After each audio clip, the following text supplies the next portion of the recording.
Alright, so I started with got little dowels to fill the little holes. Sorry, my bench is a bit of a mess right now.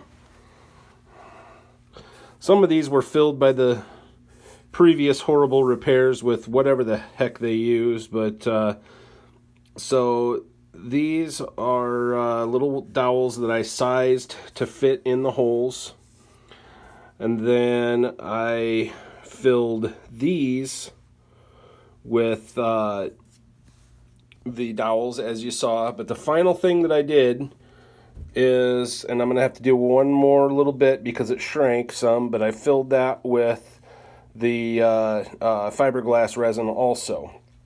I want to try and get everything as smooth as possible, and so it lays flat. As you can see, these holes are filled.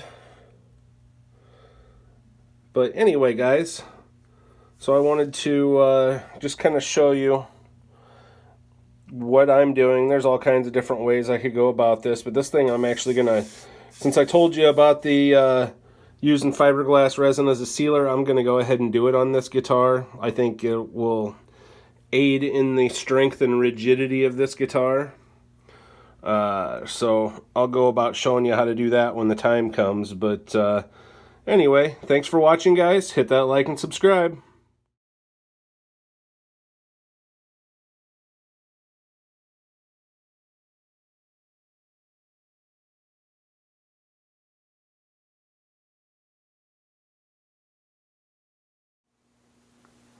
Hey guys, Dad Shoemaker, back here with the Flying V, and I told you guys that I would show you what I do to use fiberglass resin as a sealer. Basically, it's a polyester resin, very similar to like Simtex sealer, which is what Fender and Gibson and a lot of boutique guitar places use.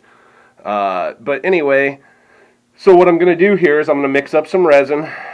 This will be the second coat I put on this because I thought it really needed it. So I've sanded it down with some 120 grit just to give it a little bit of tooth to grab onto. And what I'm going to do now is mix up some resin. So let me get this mixed up here. Gotta knock out what was in my container here from before.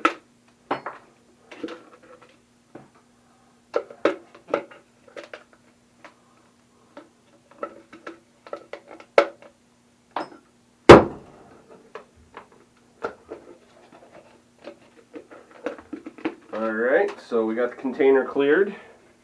That's what's nice about this resin, is it just it comes right out. So I'm just using cheap stuff. I'm using the Bondo fiberglass resin. It's all the same. And this dries perfectly clear, even though it looks like it's purple. And it does not take much. So literally, if you can see that, I put that much in there. This is the hardener. I believe it's methyl ethyl ketone, MEK.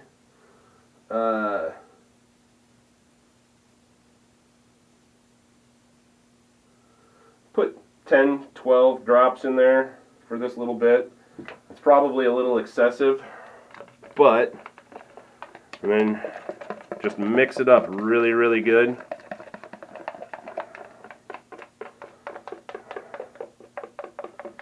In my younger years, I act like I'm old, I'm 41, but in my younger years, I lived down in Florida as a bachelor for a couple years, and myself and a couple of friends of mine got an old boat given to us, and we had to fiberglass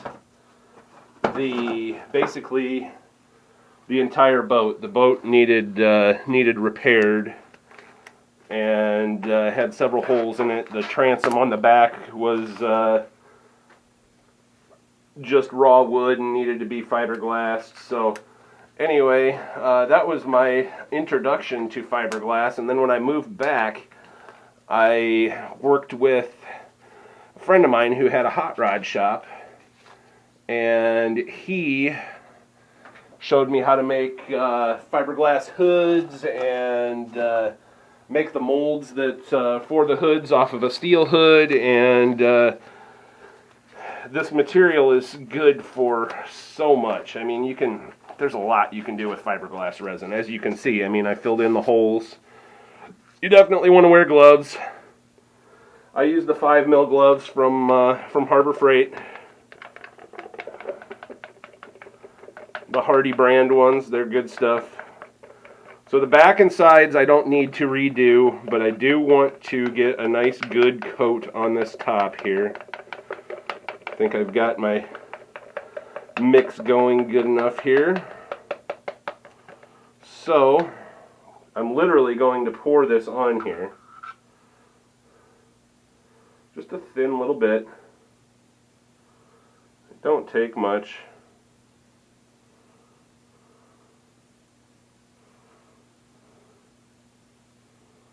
I actually probably mixed up too much resin for this job, but that's okay. And there's several ways you can do it. Most of the time I use the blue shop towels that everybody likes so much. I'm out of those, so I can literally just use the paper towel to spread this out. And all you're trying to do is just kind of push that into if there's any raw wood, and it just seals it up. Don't worry about if you make a little bit of a mess with it. It sands really easy. Be sure and wear at least some sort of a mask when you're sanding it, because fiberglass resin, it's polyester resin, kind of like using polyester paint. It is pretty darn toxic.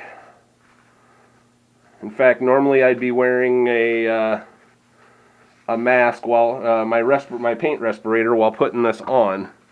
But it's literally that simple. You just put it on there. I got a few little fuzzies on here I need to get off. I'm a little thin over in this area, so I'm going to add just a little bit more. We're not going for super thick here. We're just going for enough to seal the grain. So, seal all these repairs up.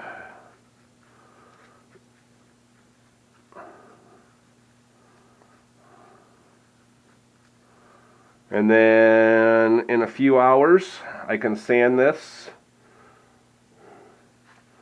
And then I will do my top coat of Evercoat, and it will be good to go and ready for basically ready for paint. The Evercoat is just Bondo, essentially, just a better brand of Bondo. But I use that just to make sure I have everything level and whatever. I treat my paint jobs on these like I would an automotive paint job. That's how I learned. That's how I cut my teeth on doing this kind of stuff. So I also wanted to take this out of the vise and kind of show you. Move the tripod here. So the back is done and it's ready to be sanded. The cavity is filled and ready to be leveled out a little bit. I'm not going to do much with that, but the only thing I did not fill was with this is the neck, because the neck is maple. Maple's such a tight grain. I've got another repair I've got to do to this guitar before I throw paint on it, but I'm waiting for the tool to come in from StuMac, and that's the truss rod end is broken off, but the threads are still there and the piece is still there. So StuMac makes a truss rod recovery system that basically you cut into it a little bit and rethread the end of it. Comes with all the tools to do that. So anyway, I told you I would show you how I do the fiberglass sealer on here. I've done this on multiple guitars. If I'm doing any kind of a paint job, I usually do this unless it's a refinish and it already has the polyester seal on it. So Anyway, thanks for watching, guys. Hit that like and subscribe, and we'll see you soon.